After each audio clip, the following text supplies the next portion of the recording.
और यूक्रेन के बीच युद्ध का संकट गहराता जा रहा है। रूस के राष्ट्रपति व्लादिमीर पुतिन दो टूक कह रहे हैं कि अमेरिका नाटो का विस्तार रोके तभी तनाव कम हो सकता है। पुतिन यह शर्त भी रख रहे हैं कि अमेरिका इस बात की गारंटी दे कि यूक्रेन नाटो में शामिल नहीं होगा। पुतिन को लगता है कि यूक्रेन नाटो में शामिल होगा तो वह रूस की सुरक्षा के लिए खतरा है। मध्य और पूर्वी यूरोप में Romania, Bulgaria, Slovakia, Slovenia, Latvia, Estonia और लिथुआनिया साल 2004 में नाटो में शामिल हो गए थे। क्रोएशिया और अल्बानिया भी 2009 में शामिल हो गए थे। जॉर्जिया और यूक्रेन को भी 2008 में नाटो की सदस्यता मिलने वाली थी, लेकिन दोनों अब भी बाहर हैं। कुछ जानकार मानते हैं कि पुतिन ने यूक्रेन संकट के बहाने अमेरिका के नेतृत्व वाली एक ध्रुवीय दुनिया को चुनौती दे दी है। कहा जा रहा है कि अब दुनिया फिर से दो ध्रुवीय हो रही है और अमेरिका को चीन के साथ रूस से भी चुनौती मिल रही है। लेकिन दुनिया दो ध्रुवीय तभी होगी जब बाकी के देश भी अमेरिका और रूस के साथ लामबंद होंगे, जैसा शीत युद्ध के दौरान हुआ था। अमेरिका के साथ नाटो में शामिल सभी 30 देश तो हैं और एशिया की अहम शक्ति जापान के अलावा ऑस्ट्रेलिया भी उसके साथ है। लेकिन रूस के साथ कौन कौन से देश हैं? आइए इसे जानने की कोशिश करते हैं। सबसे पहले बात चीन की। चीन भी रूस की तरह नाटो का विस्तार नहीं चाहता है। यूक्रेन पर संयुक्त राष्ट्र सुरक्षा परिषद की बैठक हुई तो चीन ने बातचीत जारी रखने की अपील की। संयुक्त राष्ट्र में चीन के राजदूत ने कहा कि उनका देश चाहता है कि सभी पक्ष आपस में बातचीत और सलाह मशवरा जारी रखें। चीन ने कहा था कि संयुक्त राष्ट्र चार्टर के तहत सभी देश शांतिपूर्ण माध्यमों से अंतर्राष्ट्रीय विवादों का हल निकालें। पिछले दिनों चीन के विदेश मंत्री वांग यी ने अंतर्राष्ट्रीय समुदाय से अपील की थी कि वे नए शीत युद्ध की किसी भी कोशिश को सफल न होने दें।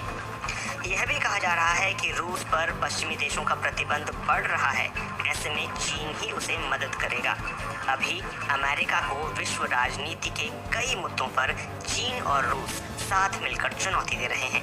अब भारत की बात करें तो भारत दुनिया की 5वीं बड़ी अर्थव्यवस्था है और एशिया की तीसरी सबसे बड़ी। कहा जा रहा है कि भारत के लिए रूस या अमेरिका में से किसी का भी खुलकर पक्ष लेना मुश्किल है। भारत ने संयुक्त राष्ट्र सुरक्षा परिषद में जो कुछ भी कहा उसमें ना तो रूस की निंदा थी और ना ही यूक्रेन की संप्रभुता की बात कही थी। हालांकि भारत ने ये भी कहा कि इस समस्या का समाधान कूटनीतिक वार्ता के जरिए ही संभव है। लेकिन ऐतिहासिक रूप से देखें तो भारत का रुख रूस के पक्ष में झुका रहा है। साल 2014 में रूस ने जब यूक्रेन से क्राइमिया को अपने में मिला लिया था तब भी भारत ने इसका विरोध नहीं किया था। लेकिन भारत के लिए अब गुटनिरपेक्ष रहना इतना आसान नहीं होगा। अब चलते हैं क्रोएशिया की तरफ। क्रोएशिया साल 2009 में नाटो में शामिल हो गया था, लेकिन यूक्रेन संकट पर क्रोएशिया की भाषा नाटो के आधिकारिक बयान की तरह नहीं है। क्रोएशिया के राष्ट्रपति जोरान मिलानोविक ने पिछले महीने कहा था कि रूस के साथ संघर्ष छिड़ता है तो यूक्रेन से अपनी सेना को वापस बुला लेंगे।